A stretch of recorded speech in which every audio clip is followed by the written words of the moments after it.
हमारे नाज़रीन, उम्मीद करता हूँ आप सब ठीक होंगे। आज का छोटा सा ब्लॉग और बताना आपको बहुत ज़रूरी था। क्यों? क्योंकि इसलिए भी बताना ज़रूरी था कि अमेरिका जो है यमन की तरफ से जो हमले सटीक और बहुत मजबूत हमले किए जा रहे थे, उनसे डर कर अमेरिका भाग गया। अगर आपको मैं बताऊँ तो लाल सागर के अंदर जो है अमेरिका यमन के ऊपर हमले कर रहा था, जिसके बाद यमन ने इतने सटीक और इतने मजबूत हमले किए, जिसके बाद लाल सागर में आप अमेरिका की कोई भी जो है फौजी जो पहले मतलब वहाँ पर उनके जहाज खड़े हुए थे समंदर के अंदर, अब सारे के सारे वहाँ से भाग गए हैं।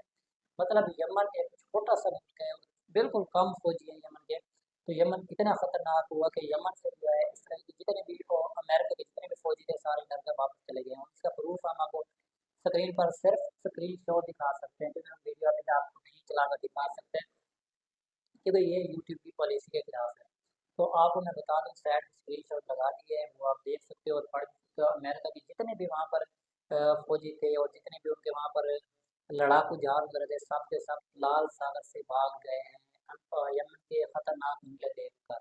और यमन की पावर का आप अंदाजा आप लगा सकते हो। तो सुपर पावर जो था, आज सुपर पावर ऐसा जलील होकर वहां से भागा कि आप क्या सोचते हो।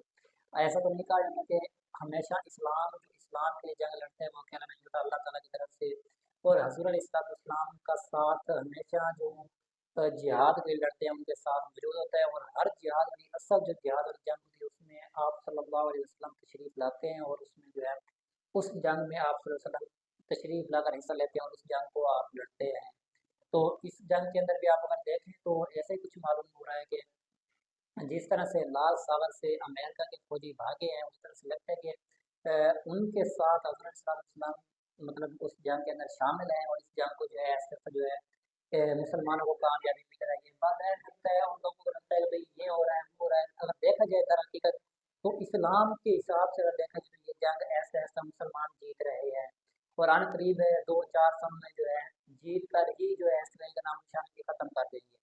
तो ये इस्लाम की पावर भी होती है, और इस्लाम हमेशा अपनी पावर रखता है और वक्त आने पर इस्लाम अपनी पावर दिखाता भी है।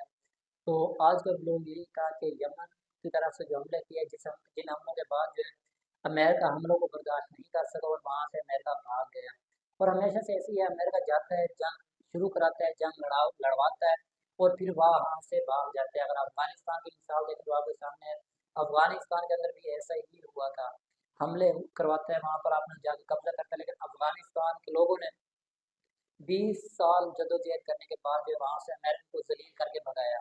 तो अब जो है अफगानिस्तान के बाद यमन के लोगों ने भी साबित कर दिया कि वो इस्लाम के लिए कुछ भी करने को तैयार होते हैं। जब उन्होंने इस्लाम के लिए या मुसलमानों के लिए अपनी जंग लड़ी तो उनको भी कामयाबी मिली, और उन्होंने भी अमेरिका को वहाँ से जलील करके धक्के देकर निकाला है। अब आती है बात कि फ़लस्तीनी लोग जो है वो भी इसराइल को वहाँ से ज़लील करके ही निकालेंगे। लेकिन जो है एक वक्त मुकर्रर है, क्योंकि आप अगर किताबें देखें, कुरान पाक में देखें, तो सारा मालूमात दिया गया कि ये कब आज़ाद होगा। तो तब तक मुसलमान पर जुल्म हो रहा है, क्योंकि इसकी वजूहत हमारे अरब वालों की बरदारी है। अरब के जो मुल्क हैं वो बिल्कुल भी फ़लस्तीन का साथ नहीं दे रहे। और ऐसे तो नहीं कहा गया कि अरबों की भी तबाही का जो है आगाज़ होगा, तो वो अभी नज़र आ रहा है कि अरबों की तबाही का आगाज़ किस तरह से होगा, उनकी खामोशी से होगा और उनकी लाताल्लुकी से होगा। तो ये सारा कुछ जो है ऐसे सब सामने आ रहे हैं, उसमें भी ये चीज़ें आपको सब नज़र आ रही है कि भाई ये सारा कुछ जल्द होने वाला है इंशाल्लाह ताला। अब आपने ये देखना है कि थोड़ा सा मैं आपको इसका विलोग अलग बनाऊंगा, लेकिन आज थोड़ी सी आपको मैं बात बता रहा हूँ कि मोहम्मद बिन सलमान की जो वाइफ है, आप उसकी हिस्ट्री निकालें, वो किस मुल्क की है, अमेरिका की है या इसराइल की है या किस मुल्क की है। फिर आपको मालूम होगा कि मोहम्मद बिन सलमान की खामोशी की वजह क्या है, वो क्यों मजबूर है खामोश रहने के लिए। तो तब आपको मालूम हो जाएगा। और मैंने आपको छोटा सा हैंडल दे दिया, छोटा सा आपको हैंड दे दिया, आपको बता दिया है, बस कि आप गूगल के ऊपर इसकी रिसर्च कर सकते हो और आप इसको मालूमात इसके ले सकते हो। तो उम्मीद करता हूँ आपको मेरी बातें समझ आई होंगी। अगर